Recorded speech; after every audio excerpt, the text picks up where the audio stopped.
Welcome to the Leo. Jaganmohan Reddy రాజకీయాలు ఎంత నీచంగా ఉంటాయి అంటే, జగన్మోహన్ రెడ్డి పార్టీకి ఒక పేరుంది. ఏమని? శవ పార్టీ, శవ రాజకీయాలు చేసే పార్టీ అని ఒక పేరుంది. ఎందుకంటే తన తండ్రి చనిపోయినప్పుడు తన ముఖ్యమంత్రి చేయాలని చెప్పి ప్రస్తావించడం దగ్గర మొదలు పెడితే, వివేకానంద రెడ్డి మృతిని అడ్డం పెట్టుకుని ముఖ్యమంత్రి అయితే, తరువాత ఇప్పుడు కూడా అంటే సరే ప్రజలు 5 ఏళ్ల పాలన చూశారు, బుద్ధి చెప్పారు. ఇప్పుడు కూడా మళ్ళీ అదే శవాలను అడ్డం పెట్టుకుని రాజకీయం. జగన్మోహన్ రెడ్డి ఏడాదిలో కేవలం బయటకు వచ్చింది ఎప్పుడో తెలుసా? ఎవరైనా చనిపోతేనో లేదా ఎవరైనా గాయాలైతేనో ఆ రూపంలో మాత్రమే బయటకు వచ్చాడు. సరే మీరు అనుకోవచ్చు చనిపోయిన వాళ్ళని పరామర్శించడం తప్ప అని. మరి గత 5 ఏళ్లలో ఎప్పుడూ లేనిది జగన్మోహన్ రెడ్డి ఇప్పుడు ఎలా పరామర్శిస్తున్నాడు నాకు అర్థం కాదు. అయితే సింగయ్య మృతి చెందాడు. వైసీపీ కార్యకర్త పల్నాడు జగన్మోహన్ రెడ్డి పర్యటన మృతి చెందాడు. దాదాపుగా నెల రోజులు కూడా గడిచిపోయింది ఈ ఘటన జరిగి. ఫస్ట్ అంటే జగన్మోహన్ రెడ్డి అసలు అది నా కాన్వాయ్ కాదని చెప్పింది వాళ్ళే, పోలీసులే చెప్పారు కదా, అది మా కాన్వాయ్ కాదు ప్రైవేట్ వాహనం అని వాళ్ళే అన్నారు. తర్వాత నాలిక మడతేసి జగన్మోహన్ రెడ్డి కాన్వాయ్లో ఏదో ఒక వాహనం ఢీ కొట్టితే కొట్టుండొచ్చు అన్నారు.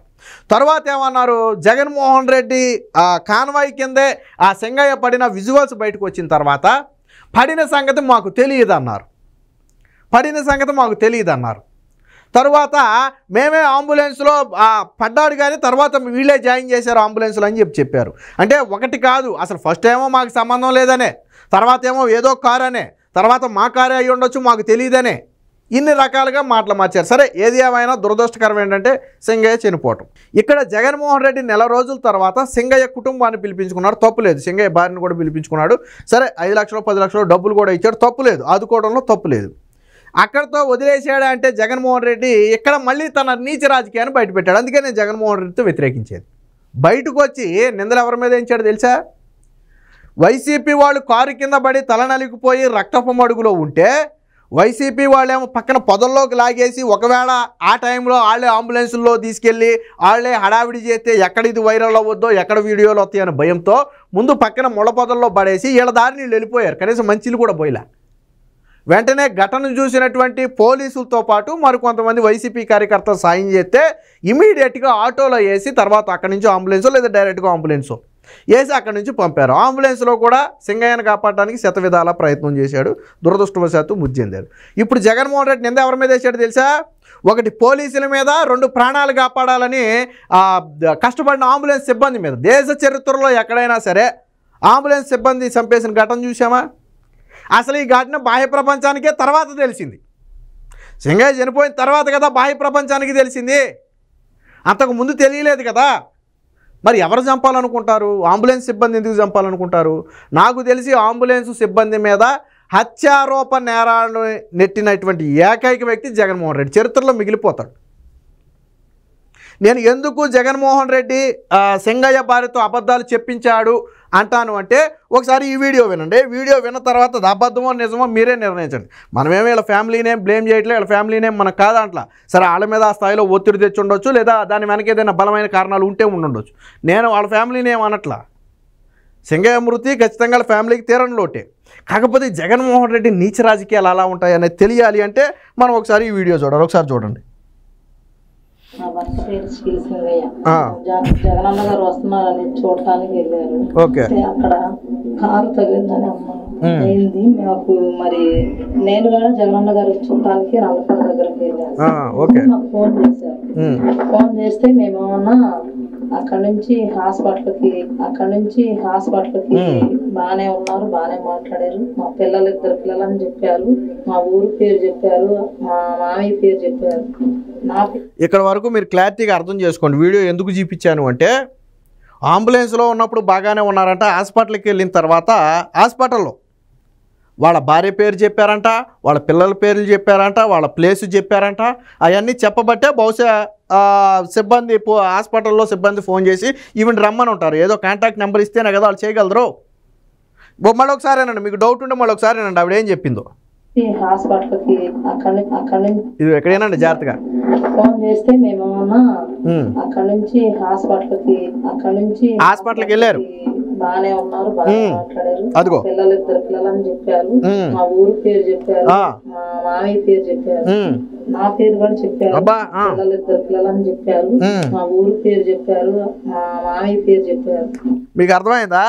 హాస్పిటల్కి వెళ్ళిన తర్వాత సింగయ్య బాగానే ఉన్నాడు. ఈవిడ చెప్పిన ప్రకారం హాస్పిటల్కి వెళ్ళిన తర్వాత సింగయ్య బాగానే ఉన్నాడు, పేర్లన్నీ చెప్పాడు. తర్వాత ఎలా చనిపోయాడని నాకు తెలియదని ఈవిడ చెప్పేది. సరే, దీని గురించి మాట్లాడదాం. ఈ మొక్క కూడా వినండి ఒకసారి. నా పేరు కూడా చెప్పారు. అంబులెన్స్లో ఏమైందో మాకైతే మాకు డౌట్గానే ఉంది. అంబులెన్స్లో ఏమన్నా చేశారేమో. ఇక్కడ దొరికిపోయారు. హాస్పిటల్లో బాగున్న సింగయ్య అంబులెన్స్లో ఎలా చనిపోతాడండి? ఇంత చిన్న లాజిక్ ఎలా మిస్ అయ్యారు? హాస్పిటల్లో బాగున్నాడు అంటే అంబులెన్స్లో తీసుకెళ్ళి హాస్పిటల్లో దింపిన తర్వాత కూడా బాగున్నాడనే కదా మీరు చెప్పింది. మళ్ళీ అంబులెన్స్లో చనిపోయాడు, అంబులెన్స్లో ఏమైందో మాకు తెలియదని ఎలా చెప్పారు? నాకు అర్థం కాల. హాస్పిటల్లో ఒకవేళ హాస్పిటల్ నుంచి తిరిగి ఏదైనా తీసుకొచ్చేటప్పుడు చెబితే అది అర్థం.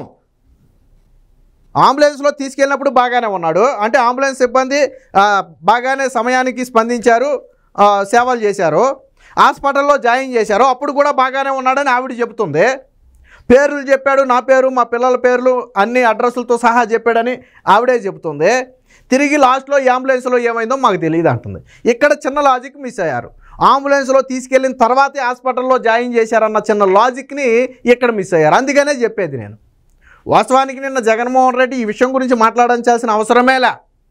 ఒకవేళ జగన్మోహన్ రెడ్డికి ఏమీ తెలియకుండా జరిగిందనుకో ఆవిడకి ఎక్స్ప్లెయిన్ చేసేచ్చాడు. అమ్మా, తప్పో ఒప్పో తెలియక జరిగింది, ఇది తెలిస్తే జరిగేది కాదు, మమ్మల్ని క్షమించు, జరిగింది తప్పే, నీకు నష్టం జరిగింది, మీకు మేము అండగా ఉంటాం. అది మానవతా దృక్పథంతో జగన్మోహన్ రెడ్డి వాళ్ళ కుటుంబానికి చెప్పాల్సిన మాట. ఆయన అక్కడ ఏం చెప్పాడో మనకైతే తెలియదు, కానీ ఇక్కడ స్క్రిప్ట్ మాత్రం బాగా చెప్పించారు. పాపం ఆవిడ మీద ఎన్ని ఒత్తిళ్ళు ఉన్నాయి, ఆవిడనే మనం తప్పు పట్టట్లా, ఆవిడ మీద ఎన్ని ఒత్తిళ్ళు పెట్టారో. మీకు దీనికి ఇంకొక వీడియో కూడా ఉదాహరణ చూపిస్తాను, ఒకసారి చూడండి. ఈ వీడియో ఒకసారి చూడండి, మీకు అర్థమవుతుంది. ఒకసారి చూడండి. ఇక్కడ ఈవిడ మాట్లాడేటప్పుడు ఇక్కడ ఈ వ్యక్తి పెదాన్ని గమనించండి మీరు ఒకసారి. వెనకాల నుంచి ప్రాంప్టింగ్ ఇస్తున్నారనమాట.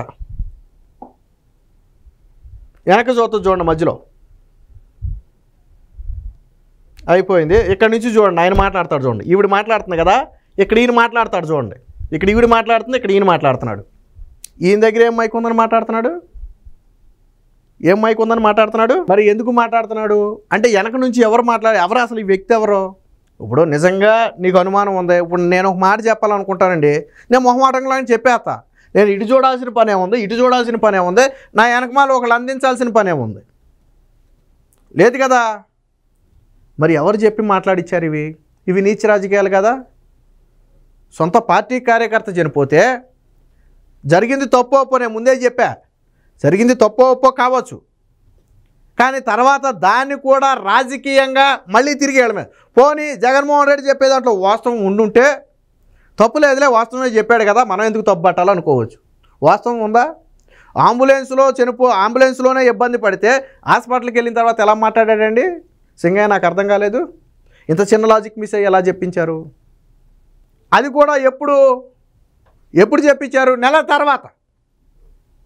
పూర్తిగా వైసీపీ డ్యామేజ్ అయిపోయి ఏదైతే సింగయ్య టైర్ కింద పడిన వీడియో వైరల్ అయిందో, జాతీయ స్థాయిలో వైరల్ అయింది. వైరల్ అవ్వటం అంటే అలా కాదు, వైరల్ అయిందో వైసీపీ కార్యకర్తల్లో కూడా కొంత అసంతృప్తి వచ్చింది. ఎందుకని? సరే, జగన్మోహన్ రెడ్డి కాన్వాయ్ కింద మనిషి ఉన్నాడని తెలిసి ఉండకపోవచ్చు, కానీ మానవతా దృక్పథంతో ఆ మనిషిని తీసుకెళ్ళి హాస్పిటల్లో జాయిన్ చేయాలి కదా. ఘటన తర్వాత అయినా సరే మీ కాన్వాయ్ కింద ఒక వ్యక్తి పడ్డాడండి, హాస్పిటల్లో జాయిన్ అయ్యాడని తెలిసిన తర్వాత జగన్మోహన్ రెడ్డి ఫోన్ చేసి పరామర్శించడమో, లేదా వెళ్ళి పరామర్శించడమో, లేదా వాళ్ళ నాయకులను పంపి పరామర్శించడమో చేశాడా? జగన్మోహన్ రెడ్డి చేయలా. ఎందుకు? వెళ్తే బయటకు వద్దని భయం. ఎందుకంటే అప్పుడు దాకా రాలే. వాస్తవానికి సింగయ్య చనిపోయిన తర్వాత ఇది వైరల్ అయింది న్యూస్, అంతకుముందు వైరల్ అవ్వలేదు కదా. ఈ కింద పడిన వీడియో కూడా కొంతకాలం తర్వాత బయటకు వచ్చింది. ఎవడో ఒక అభిమాని జగన్మోహన్ రెడ్డిని ఫోటో తీసే క్రమంలో ఆ టైర్ కింద సింగయ్య కనపడ్డాడు. అది కూడా పూర్తిగా కనపడాల, అది కూడా వాళ్ళు తీసిందే, జగన్మోహన్ రెడ్డి అభిమాని ఎవరో తీసిన వీడియో. అంటే జగన్మోహన్ రెడ్డికి తెలుసు సింగయ్య తన కాన్వాయ్ కుదటం వల్లే చనిపోయాడు అన్న సంగతి తెలుసు. నెల రోజుల తర్వాత ఇష్యూ అయిన తర్వాత 10 లక్షలు ఇచ్చి చేతులు దులుపుకుని మళ్ళీ తిరిగి దాన్ని తెలుగుదేశం పార్టీ మీదకి నెట్టే కూటమి మీదకి. ఇక్కడ పోలీసుల మీద హత్యాయత్న ఆరోపణ చేశాడు. పోలీసులే తీసుకెళ్ళింది. ఆ రోజు అంబులెన్స్ ఎక్కించింది పోలీసుల విజువల్స్ ఉన్నాయి, ఇప్పుడు మనం చూపించకూడదు, ఛానల్స్లో స్ట్రైకులు పడతాయి. పోలీసులే తీసుకెళ్ళి ఎక్కించారు. తర్వాత అంబులెన్స్ సిబ్బంది శతవిధాలా కాపాడే ప్రయత్నం చేశారు. వాళ్ళిద్దరి మీద ఇప్పుడు ఆరోపణలు వేశాడు. మరి ఇది తప్పు కదా? ఇలాంటి వాటిని యాక్సెప్ట్ చేయొచ్చా? జరిగిన దుర్ఘటనని ఇలా రాజకీయం కోసం, అందుకనే జగన్మోహన్ రెడ్డికి శవాలకి మధ్య ఏదో కనెక్షన్ ఉన్నట్టుంది. శవరాజకీయం అని ఎందుకంటారు, శవరాజకీయం చేసే పార్టీ అని ఎందుకంటారు అంటే ఇలాంటి ఘటనల వల్లే అంటారు. ప్రజలు ఇవన్నీ శాంపుల్, ఇలాంటివి ముందు ముందు మీరు చాలా చూస్తారు. అరే ఎవడో బెట్టింగ్లు వైసీపీ గెలుస్తుందని బెట్టింగ్ కాశాడు, తర్వాత అప్పులు తీర్చలేక ఆత్మహత్య చేసుకుంటే దానికి కూటమికి ఏంటో సంబంధం నాకు అర్థం కాల. బెట్టింగ్లు కాసింది వాళ్ళు, అసలు ఆ లెక్కన జగన్మోహన్ రెడ్డినే దోషి. వై నాట్ 175 అని చెప్పి నీ కార్యకర్తలు మోసం చేసింది నువ్వు కదా. ఎన్నికల తర్వాత కూడా మనం భారీ ప్రభంజనంతో గెలవబోతున్నామని చెప్పి మోసం చేసింది నువ్వు కదా. నీ మాటలు నమ్మే కదా వాళ్ళు బెట్టింగ్ కాశారు. తర్వాత అప్పులు తీర్చలేక ఆత్మహత్య చేసుకుంటే దానికి వీళ్ళకి ఏంటి సంబంధం నాకు అర్థం కాలేదు. ఎందుకంటే విచిత్రం ఏంటంటే ఆ చనిపోయిన వాళ్ళ కార్యకర్త చనిపోయే టయానికి చంద్రబాబు గారు ప్రమాణ స్వీకారం కూడా చేయలే. ఆ ఇష్యూని మళ్ళీ తర్వాత పరామర్శ పేరుతో, ఏడాది తర్వాత పరామర్శ పేరుతో జగన్మోహన్ రెడ్డి బయటికి దాడు. ఎంత నీచమైన రాజకీయాలు ఇవన్నీ. కాబట్టే జగన్మోహన్ రెడ్డిని ప్రజలు తిరస్కరించారు. కాకపోతే జగన్మోహన్ రెడ్డి ఇంకా ప్రజలు గుడ్డిగా తనను నమ్ముతారు అనుకుని తన పాత పద్ధతిలోనే వెళ్తున్నాడు. ప్రజలకి జగన్మోహన్ రెడ్డి నైజం గురించి తెలుసు. ఇప్పటికైనా జగన్మోహన్ రెడ్డి తన పద్ధతులు మార్చుకోకపోతే వచ్చే ఎన్నికల్లో జగన్మోహన్ రెడ్డికి ఇప్పుడు వచ్చిన 11 సీట్లు కూడా వచ్చే అవకాశం లేదు. Please subscribe to Leo news for more videos.